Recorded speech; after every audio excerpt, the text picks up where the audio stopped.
আজ অনেক দিন পর বেরিয়েছি আমি বাইরে, প্রায় এক সপ্তাহ হয়ে গেল ইন্ডিয়া থেকে ফেরত আসার পর। অনেক দিন পর বেরিয়েছি, অনেক কিছু শপিং করেছি আর এখন এই কিটক্যাটটা বসে বসে খাচ্ছি আর বাদ দিয়ে।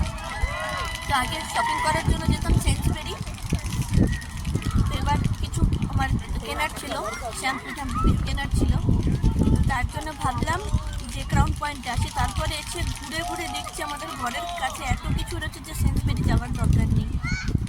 তো ঠিক করলাম সেন্সবেরি বা থেকে যাবো না, ক্রাউন পয়েন্টে আসবো, যে কেনাকাটা থাকবে। দেখাই তোমাদের কি কি কি কিনেছি। দেখো, ব্যাগ ভর্তি জিনিসপত্র রয়েছে। এখানে আরেকটা ব্যাগ আছে। দেখো আমার বরকে, ওর শরীর অসুস্থ হয়ে গেছিল, জ্বর সর্দি কাশি, তো দেখো বসে বসে কেমন কিটক্যাট খাচ্ছে। একদিন পর বেরিয়ে না মনটা অনেক ভালো লাগছে, মানে অনেকটা সুস্থ ফিল করছি।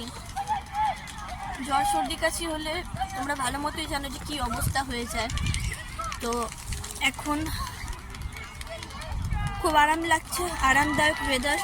আর বসে রয়েছে, দেখো এদিকে ওরা রেস করেই যাচ্ছে। কিটক্যাটটা খেতে দারুণ, খুব ভালো লাগছে কিটক্যাটটা খেতে বসে বসে। আর চিটাসের প্যাকেটও নিচ্ছে, অনেকদিন পর দেখতে পেলাম চিটাসের যে ওই চিজ প্যাকেটগুলো, চিজের হয় কর্নের বলগুলো, অনেকদিন পর দেখতে পেয়েছি, তো প্যাকেটটা নিয়ে দিলাম, ঘরে গিয়ে দেখাবো তোমাদেরকে। তো আজকে অনেকদিন পর ফ্রেশ এয়ার পেয়ে অনেকটা ভালো লাগছে। তোমরা জানোই যে আমি ইন্ডিয়া গেছিলাম, কিছু এমার্জেন্সি ছিল তাই যেতে হয়েছিল, ফিরে চলে এসেছি। আর আমার যাওয়ার পর থেকে ওখানে জ্বর ছিল, সর্দি কাশি চলছিল, কিন্তু এবার যখন আমি ইউকে ফ্লাইটে উঠছি তখন জ্বরটা ছেড়ে গেল। আর সেই জ্বরটা ট্রান্সফারে আমার হাজব্যান্ডকে ধরেছে, ও প্রচণ্ড ভুগলো, হাই টেম্পারেচার ছিল।